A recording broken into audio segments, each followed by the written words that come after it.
Assalamualaikum warahmatullahi wabarakatuh. Selamat pagi, salam sejahtera untuk kita semua. Hai anak hebat, bagaimana kabarmu hari ini? Mudah-mudahan sehat selalu.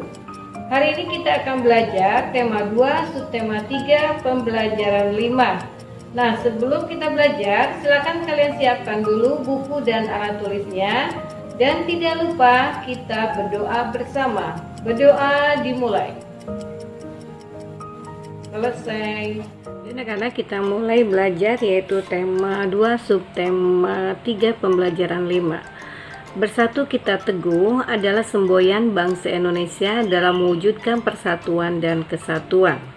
Nah, kamu pasti ingat arti dari semboyan tersebut, yaitu juga makna dari semboyan tersebut, kesejahteraan rakyat di awal masa kemerdekaan Indonesia. Nah, di sini ada wacana upaya bangsa Indonesia untuk meningkatkan kesejahteraan rakyat di awal masa kemerdekaan Indonesia. Pada awal berdirinya Republik Indonesia, keadaan ekonomi di Indonesia sangat buruk. Hal ini disebabkan oleh berbagai hal, diantaranya adalah barang-barang mahal akibat inflasi dan adanya blokade ekonomi oleh Belanda.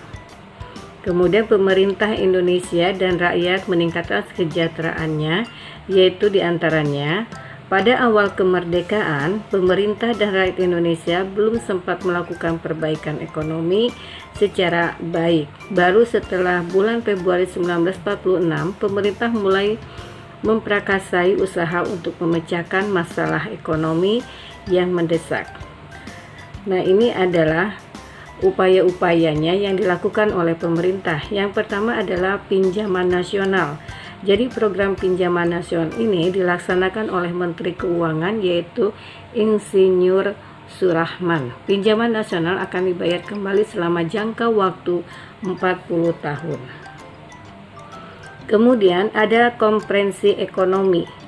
Konferensi ini dihadiri oleh para cendekiawan, para gubernur, dan para penjabat lainnya yang bertanggung jawab langsung mengenai masalah ekonomi di Jawa. Yaitu ini dipimpin oleh Menteri Kemakmuran, yaitu Insinyur Darmawan Mangunkusumo. Dan tujuannya yaitu untuk memperoleh kesepakatan yang bulat dalam menanggulangi masalah ekonomi yang mendesak. Misalnya produksi dan industri, makanan, sandang, serta status dan administrasi perkebunan. Kemudian adanya pembentukan Badan Perancang Ekonomi. Ini diinisiatif oleh Menteri Kemakmuran, yaitu Dr. A.K. Ghani. Badan ini merupakan badan tetap yang bertugas membuat rencana pembangunan ekonomi untuk jangka waktu 2-3 tahun. Kemudian yang berikutnya adalah rencana Kasimo Plan. Program ini disusun oleh Menteri Urusan Bahan Makanan, yaitu I.J. Kasimo. Program ini berupa rencana produksi 3 tahun mengenai usaha swasembada pangan dengan beberapa petunjuk pelaksanaan yang praktis dan dapat meningkatkan produksi bahan pangan. Dalam program ini, Kasimo menyarankan agar menanam tanaman atau menanam tanah kosong di Sumatera Timur, kemudian di Jawa dilakukan intensifikasi dengan menanam bibit unggul dan pencegahan penyembelihan hewan yang berperan penting bagi produksi pangan. Dan di setiap desa dibentuk kebun-kebun bibit. Kemudian adanya transmigrasi. Kemudian Persatuan Tenaga Ekonomi.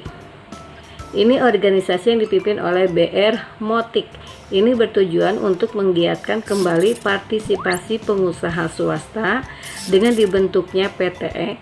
Juga diharapkan dapat melenyapkan individualisasi di kalangan organisasi pedagang sehingga dapat memperkokoh ketahanan ekonomi bangsa Indonesia.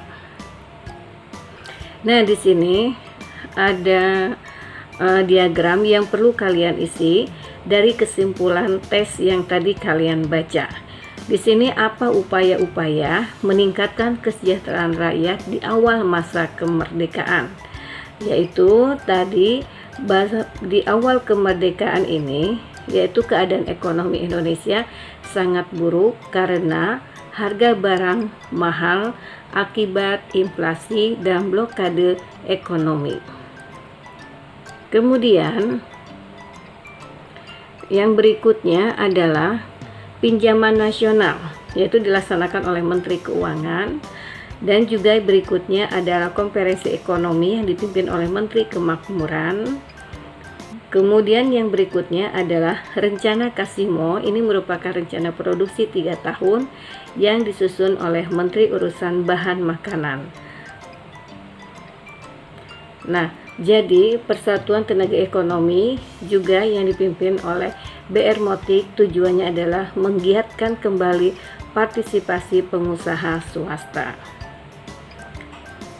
Selanjutnya, kamu akan bekerja sama dengan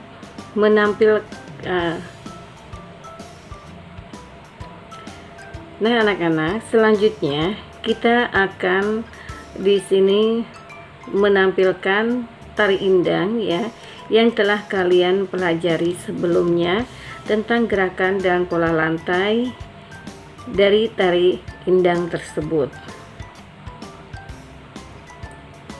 Nah, di sini gerakan-gerakannya sudah kalian pelajari dan sudah kalian praktekkan.